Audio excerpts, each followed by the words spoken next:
All right, welcome to another episode of the Surviving Second Gen podcast. I am your host, as always. In this episode, we're going to be talking about self-care. And I just was thinking about this because I suffer from being able to self-care really bad. Like, it's a problem for me. And I realize it because, I tell my clients all the time, like I give them the tools to self-care. I talk about what that means, what that looks like for them. But I realize I struggle with it. I struggle with it really bad.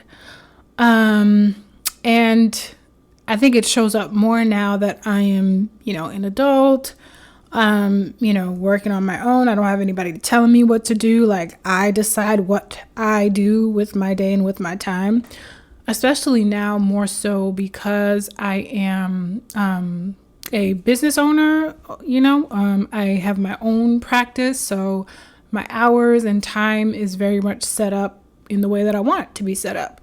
But with that being said, I don't think I have a good, I'm not good at I haven't been good at setting it up. I'm working on it. That's why I'm like picking my words wisely, because I'm getting better at it, but I feel like I'm not as good at it as I should be. I should be better at self-care than I am right now. So, yeah. But taking it all the way back.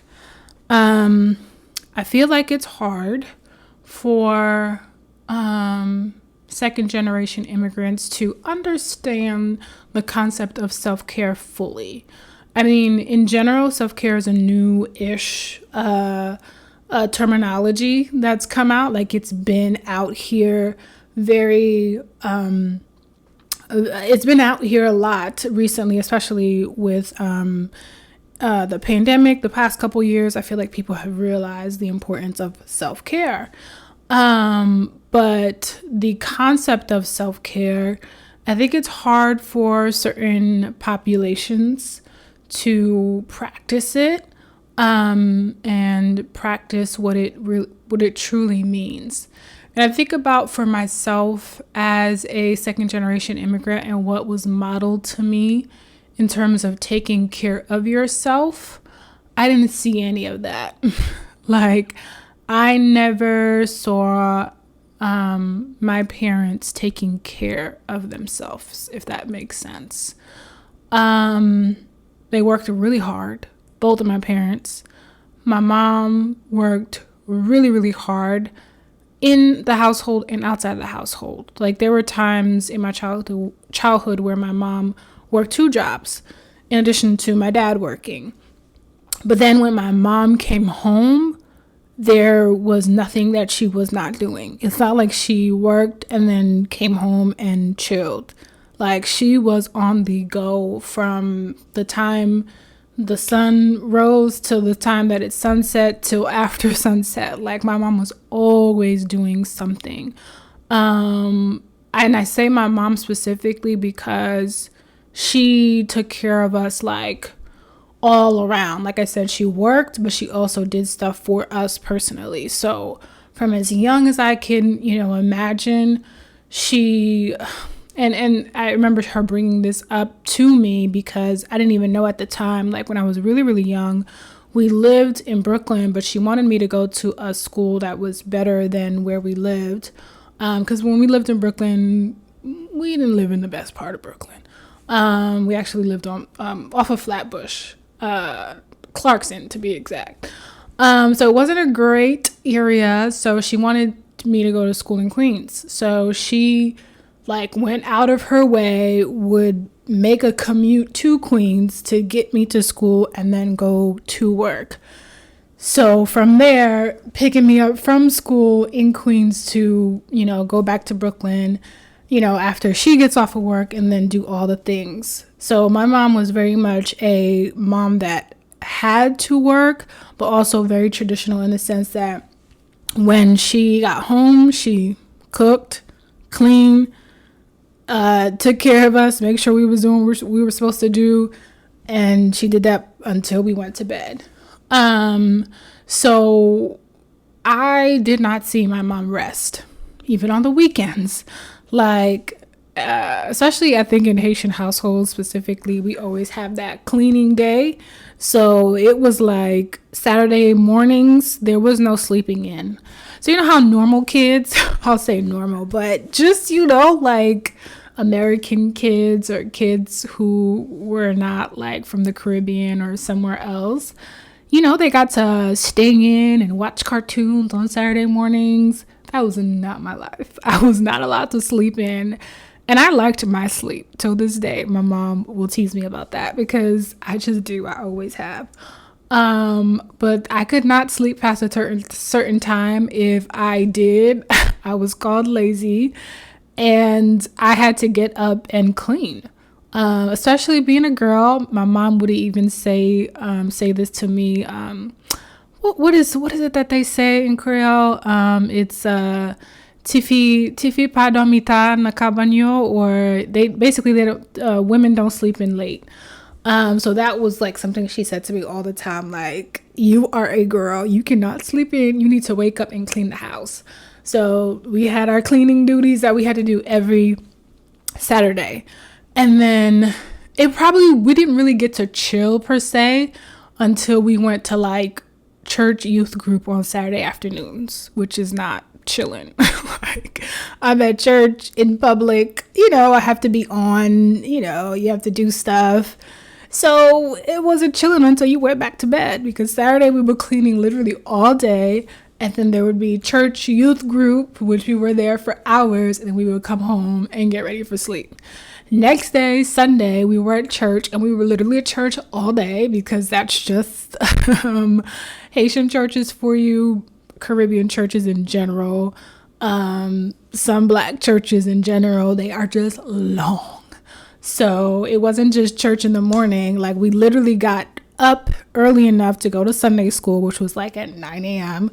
Sunday school, then regular service, which was hours long, up to 3 hours, then after church stuff, and then there was Sunday night service. We were literally at church all day.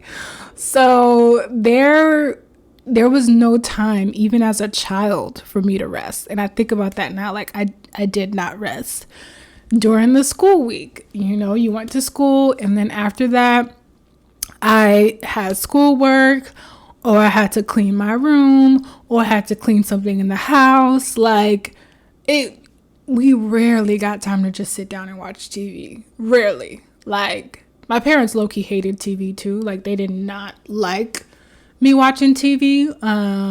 So yeah, we rarely had time to rest. And my parents did not model it to me. My dad worked extremely hard, like always worked long hours. I've never remembered my dad not working long hours, because he's done the same job since forever, and it's always been long hours. So I was not modeled self-care. And now I realize, as an adult, I struggle to rest. Like, I struggle with it. Every time I'm not doing something, like, just, I have to always be doing something. When I'm not, it's like I hear my mom's voice in my head telling me, like, stop being lazy, stop being lazy, stop being lazy. Even if I've done everything that I was supposed to do, me sitting down and not doing anything, I feel antsy. Like, I'm antsy because I'm like, I should be doing something right now. There's something that needs to be done. Like, I don't know what it is, but it needs to be done. There's something that needs to be cleaned, because I grew up with a mom that was Mrs. Clean. I still joke about that with her right now. Like, my mom is Mrs. Clean. Like, my mom's house is and was always spotless. Like, she would always make the comment, like, basically judging people whose house wasn't clean all the time. She was like, there's no reason why people have to like get themselves together or their houses together when somebody said they're coming to visit at the last minute. I have my house ready for, even if I get a last minute guest, I'll be ready. I don't have to like get things together or clean up real quick. And it was facts. Like, you could pop up on my mom at any time of day right now till this day, the house is going to be spotless, because and that's how she was raised. She had a mom that was very clean as well. So yeah, I just grew up with a mom who was very, very tidy. So with that, she wanted me to be tidy. Like, it wasn't like, oh, you could be however you want. No. Like, whatever she did, that's how she wanted me to keep up that same standard in the space, the shared space, and my own like room that I had.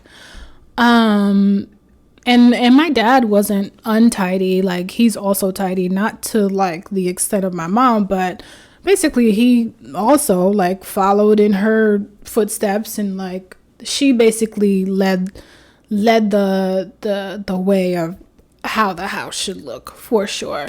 So with that, even now, like as an adult, with like, if there's a mess in my house, I feel uneasy.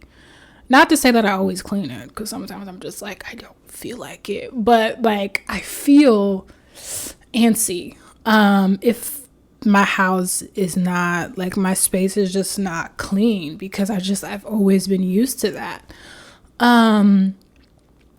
So yeah, there's so much in me being able to care for myself and really make sure that I'm not always doing something. Like, I can just rest.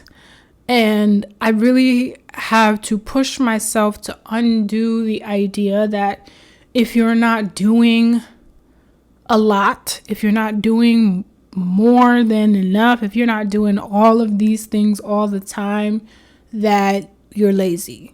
And honestly, I don't really know where that idea comes from with immigrants, because I think that's like a thing in general. Like, I think most people, when they think of immigrants, they're like, yeah, immigrants work hard. Like, we are not lazy. Like, they are hardworking individuals. So it's not just like Haitians per se. Like, really any ethnic minority group that I can think of, they're just hard workers. And I mean, I'm sure some of it is just like being in a space that's not yours per se, like being in another country and feeling like you have to prove something. But I mean, I don't know, like, my mom has always been who she was. It wasn't like because she came to America, she became this like super hard worker. She just has always been, like my parents have always been. So I think that just comes from ethnic backgrounds outside of the States, them just having a different work ethic. And this is not to say like one way of working or thinking is better than the other. Like, that's not where I'm coming from, but I think naturally that that just seems to be what is for people who come from immigrant backgrounds. So I think that's good in a lot of ways, because we have this drive, this within us that like really just pushes, always, like, again, always doing something, always have working on the next thing, and always have the next step of what's going to happen, and what needs to get done, which really makes you a go-getter. And I feel like I've always been a go-getter, just like naturally, just in my mind, just always pushing to do the next thing. So yeah, I think part of that comes from, my immigrant background, and part of that comes from the kind of parents that I had and what was modeled to me. But at the same time, to keep going and keep pushing forward and to keep pushing out good and to keep pushing out valuable things, you need to rest.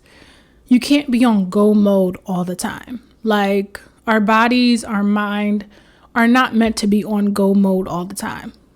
Because when you are on go mode, it does elevate your stress levels. So, there are periods of time in life where you'll be more stressed out than other periods of time, and that's normal, but to be on stress, like have stress levels consistently all the time, that's not good for our bodies. Elevated stress does impact your health. So if you're chronically stressed out, you're probably going to chronically deal with certain illnesses. You're more susceptible to get sick than somebody who has a good variety of, doing things, but also resting. Even for your mental, when you're on the go all the time and you're stressed out and your mind is always going, that can create some anxiety. For some people, higher anxiety levels than others. So it's not good for us to be this way. So that's why for me, I feel like I do want to make it clear that self-care is important. I recently heard a definition or read a definition of self-care. And it said self-care means that I am responsible for myself and I will honor that. And I think that's so good. Like, I feel like that's a really good definition of self-care, because it's not about, I think a lot of times when we think of self-care, it's like, oh, I'm taking a bubble bath, or, I'm eating some ice cream on the couch, which is cool. Like, some people do self-care that way. But literally knowing that you are the only person that can take care of you, and you're going to make sure that happens, you're honoring that duty to do so, that is true self-care, because that is more intentional. It has more value to it than doing these tasks or things that look like they're like these extra tidbits that you're doing, or something that brings luxury, or I don't know, just puts a little razzle dazzle on things. But if you just are thinking about it like, how do I make sure that I am honoring myself by making sure that who I am mentally, physically, spiritually is well, I think that's when you truly get to self-care and the true definition of it.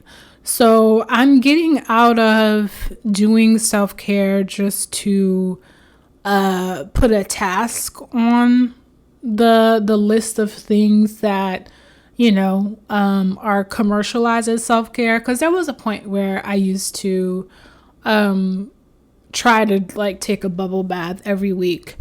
And it's cool, but I realized that wasn't like, it wasn't doing that much for me. Like, it's cool, but it's not like, oh, I feel so great because I took this bubble bath.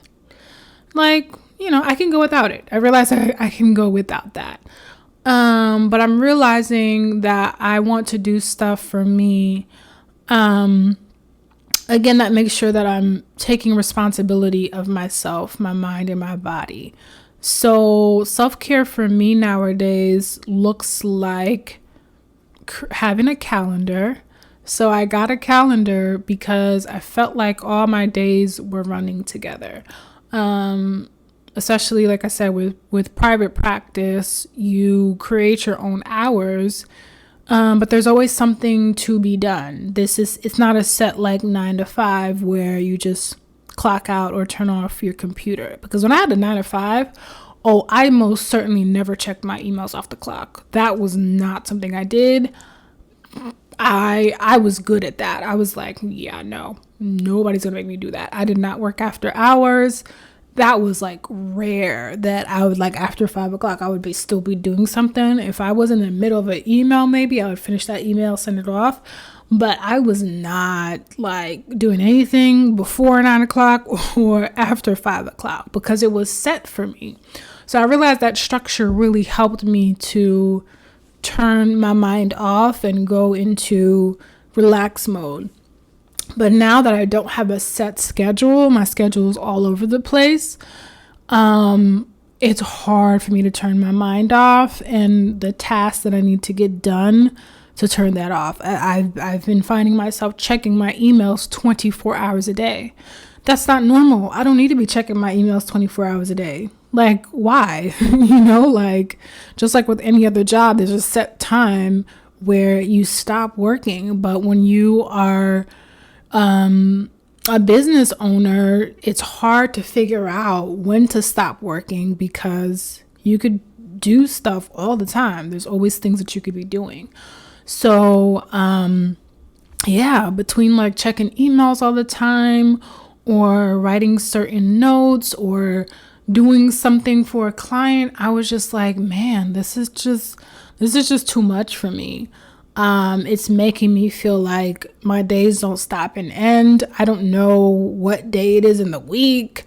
So when the new year rolled around, this wasn't like a resolution of any sort, but I just knew that it was important for me to learn how to rest. So that was part of my self-care is resting. So I got a calendar basically so I can break up the time in my day and have set time where I'm doing the things that need to be done. So yes, I have a set time that I'm seeing clients. I have a set time that I'm reading my emails. I have a set time that I'm doing extra stuff that has to go with patient care, like writing notes and things like that, consulting with other providers, things like that. And then I have a set time to rest. And for me, rest means turning my mind off, not being worried about the emails, not worrying about what I gotta do for the clients, turning my mind off and doing nothing. And nothing for me means literally sitting on my couch, turning on my TV and watching a Netflix show or watching an episode of Snapped. Like, that is doing nothing. And sometimes that nothing means turning my phone on Do Not Disturb so I can do those things and not be interrupted. Sometimes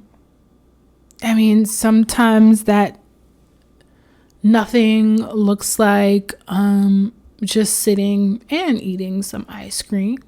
Sometimes that looks like getting some Uber Eats so I don't have to drive anywhere or cook anything. I'm finding what actually means taking care of myself. And for me, that's rest. And that means turning my mind off to actually make sure that I can regroup. Because when I don't rest, I don't feel good. I just know that I don't feel good. I'm not as good as I can be for my clients. My brain's more foggy. I feel more lethargic. I don't feel productive. So it's just not, I'm not showing my best self when I have not rested. So I think that is important for second generation immigrants to realize what self-care looks like for them, because a lot of times it wasn't modeled to us. So we got to create the models for ourselves and our children if we have any, because ultimately, like, your children are watching you. Your children are realizing this is what mommy does. This is what daddy does. This is what is normal. So, it's not like there was messaging that was spoken from my parents about, work and work ethic. But most of it was the modeling that I saw. Like, my mom didn't have to tell me, hey, I work 2 jobs. I saw her like hustling from one place to another, to doing this, to doing that, I saw that, and that was normalized to me. Like, that's what you did. But of course, my mom was doing that and my dad was doing that to create an opportunity for me to not have to work as hard. And thank the Lord, that's the space I'm at now. But yeah, it's they were doing that for me to not work as hard. So in honoring that, I shouldn't work as hard as my parents did, right? Like, because they set the stage for me and worked extra hard for me to have the opportunity to not work as hard, I should honor that by taking time to rest, by taking time to do the things that really bring me joy, authentic joy, without having to put in so much effort. Like, they've created that space for me. So why am I, who am I proving anything to anybody? Who am I proving anything to by busting my behind, breaking my back, doing all of this to work extra hard? Like, I don't get a prize for it at the end of the day. Like, nobody has given me a prize for not being lazy, for working super hard until I'm like tired and can't think. Like, I haven't gotten anything for doing that in my life. So with that, I'm gonna rest when I need to. I'm gonna do so. Like, and what? You know what I mean? And I'm realizing that it's okay to have that time that I set for myself to do it. So if that means literally not picking up phone calls for, 2 hours on the weekends, I'm going to do that. Because mentally, especially mentally, what I do is mentally draining. And sometimes I just need that off switch. That's why for me, rest literally looks like just laying on the couch. Like, self-care for me doesn't mean that I have to like be out and about doing something, because even that, it takes a lot of mental space. So I'm creating habits that make me feel just like I have a rejuvenation from it. Lately, buying flowers has been something. Well, ever since I've gotten, I would say over the past couple of years. But I'll say maybe like over the past year and a half, flowers have been something that I like to buy for myself and just look at them for the week and have the fresh flowers. And that's a form of self-care for me. I didn't really care for flowers for a long time. Like, I didn't really care if somebody like gave me flowers, but I realized that I'm like gaining a love for them by just buying them for myself and having them in my space to uplift my space. Same thing with plants. I wasn't a plant person, even though my mom is quite a plant person. She has a really good green thumb, but I have now, become a plant mom who likes to water her plants. That for me, brings me a sense of rejuvenation and like taking care of something that I'm, responsible for. So yeah, those are the things for me that really make me feel like I'm taking care of myself and my space, and I'm really honoring that. So I push you to do the same for yourself. Figure out what it is that really makes you feel like you are being taken care of and you're honoring the duty that you have to take care of yourself. I hope you do that today. So if nothing else, I thank you all for joining me for this episode. Let me know how you take care of yourself, okay? Go ahead and go to the YouTube page. Go to the Surviving Second Gen YouTube page and comment in the comment section. How do you take care of yourself? How do you honor that duty of self-care? So if nothing else, I will see you all at the next episode. Bye.